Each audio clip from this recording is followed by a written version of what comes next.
The gravel mining area in Maple Grove continues to be a hot area for development.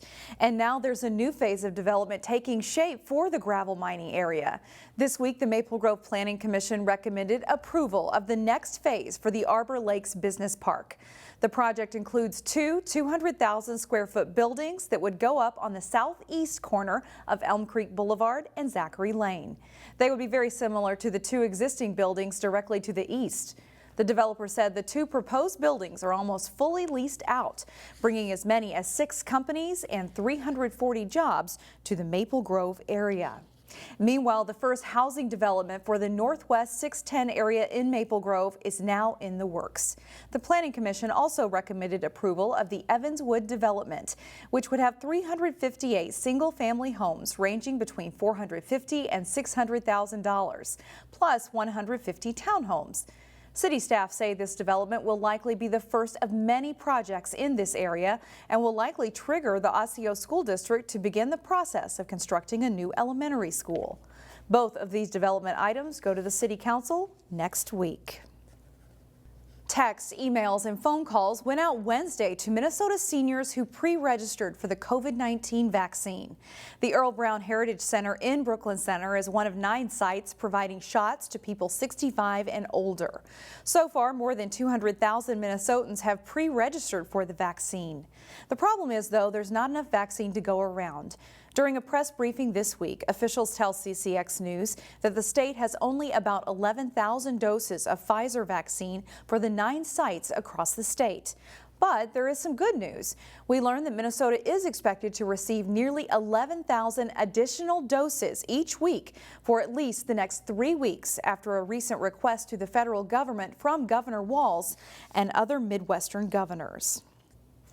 Got a creative idea to solve a problem or bring beauty to the city? Brooklyn Center wants to hear from you.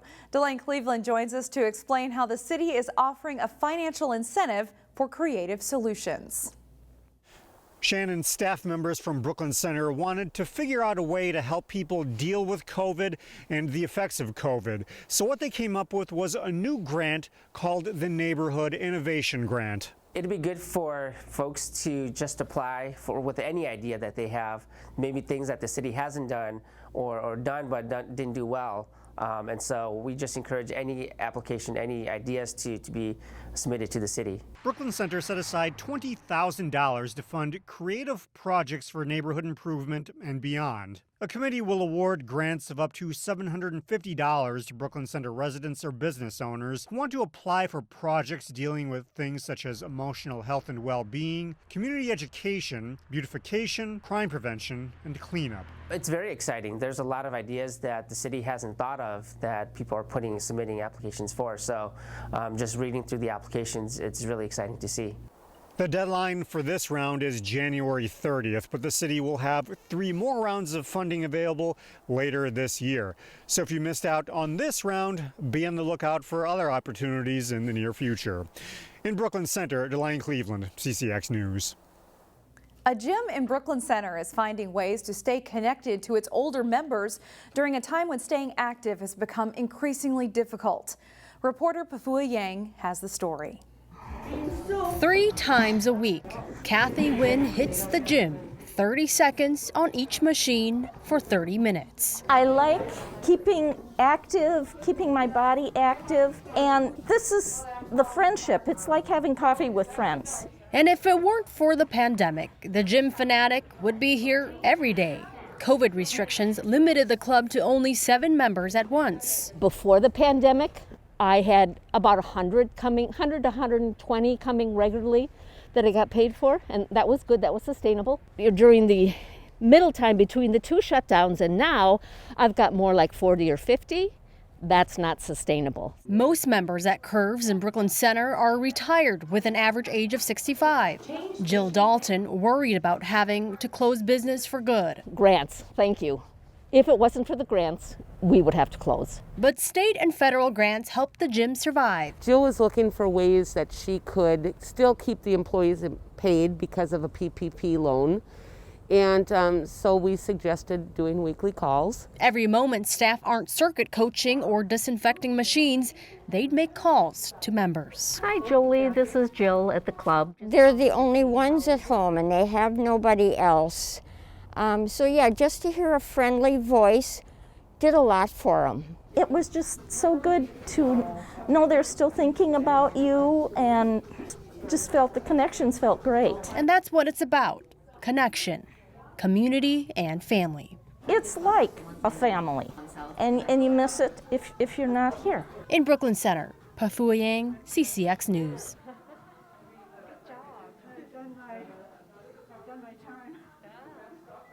Students in the Osseo School District received some good news that will give them a head start on college expenses. 8 students representing Park Center, Osseo, and Maple Grove Senior High Schools were the lucky recipients of the Mo 123 Scholarship. The scholarship was established in 2019 by the family of Park Center alumnus Mustafa Sarim, who died from the flu when he was 41 years old. Each of the 8 Mo 123 scholars received $5,000 to help pay for college tuition and expenses. The scholarship fund has awarded $90,000 to Osseo students since its inception. So congratulations, everyone. Find more local news stories at ccxmedia.org and follow us on social media.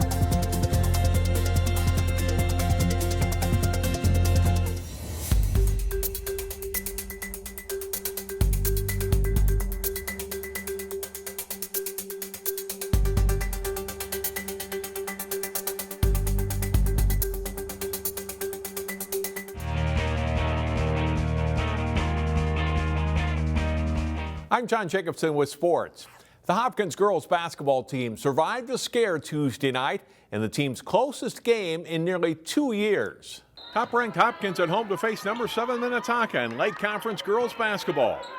Tori McKinney hits the runner off the inbounds assist from Ella Durkee, and the Skippers lead 14-4. Tonka maintains a double-digit lead throughout the first half. Sophie Hayden dribbles into the paint and knocks down the jumper, and it's 27-16. Then Durkee hits an uncontested 3 to stretch the lead even more. Minnetonka is shocking Hopkins at halftime, 39-26. And they continue to push the pace in the second half. Desiree Ware, Kamali Omi inside, and the Skippers lead 47-33. But the Royals show resolve and rally. Amaya Battle kicks the ball out to Liv McGill for a 3, and Hopkins is back to within 5. The Royals take their first lead of the game on this play. Battle beats her defender on the baseline to score, and it's 58-56 Hopkins. The Royals hold on as Piper Terry's last-second shot for the win is off the mark. Hopkins wins by a point, 63-62. The Royals' winning streak is now 66 games. They play Minnetonka again on February 18th. In boys basketball, Cooper bounced back from a season-opening loss to Chaska to win its next 2 games. The Hawks look to make it 3 in a row Tuesday night. Jay Wilcox has the highlights.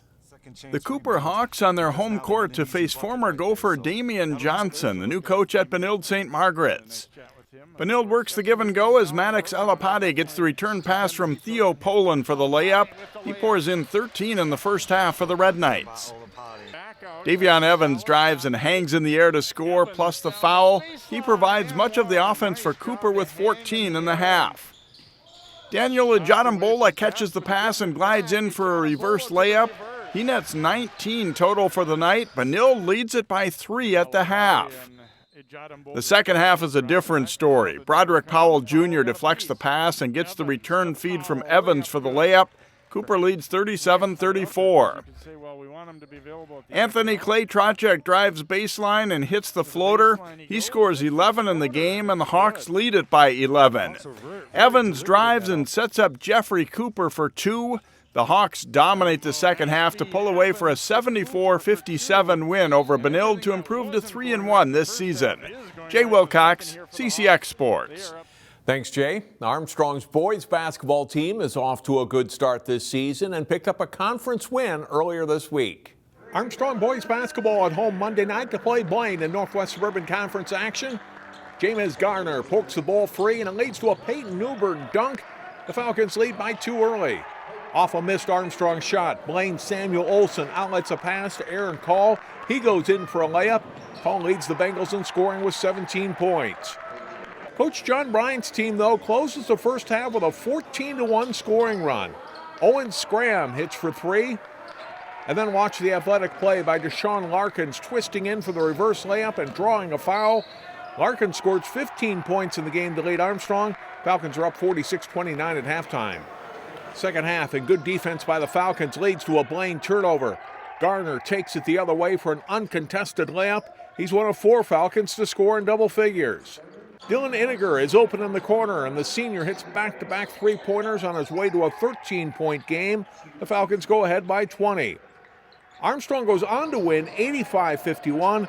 The Falcons are now 3-1 on the season and play at Centennial on Thursday. For more sports and news stories from the Northwest suburbs, please visit our website at ccxmedia.org.